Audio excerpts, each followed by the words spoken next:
So in today's episode, we're going to be talking about debunking a popular UX myth that icons enhance usability.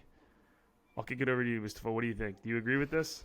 Yeah, so I mean, this is one of the many UX myths. For if you go to the website, it was at uxmyths.com, where designers rely solely on icons as a means to actually educate about usability or about really important functions. And there's like a few stories, as you've probably noticed, if long-time fans, as if we've been doing this for years, will know.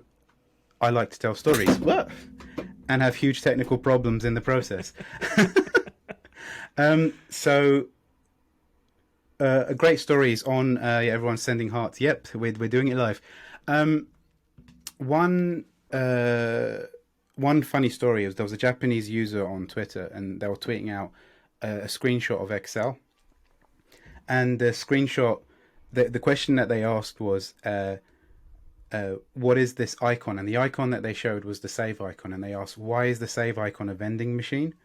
And I found that to be hilarious because at a certain point, the metaphors for icons start to get lost. So they actually looking at the floppy disk icon, um, and seeing that as like as a shape in its within itself, and they saw a Japanese vending machine. If you see pictures of Japanese vending machines, they look like They look floppy like disks. floppy That was disks. like a clear indication because you have like icons which are generational. The other thing is like the story which I like to tell is when I was designing like a talk, my daughter walked into my study, um, and she saw like the save icon. She saw like the search icon, and she asked me if I was a detective, because magnifying glass, Sherlock Holmes.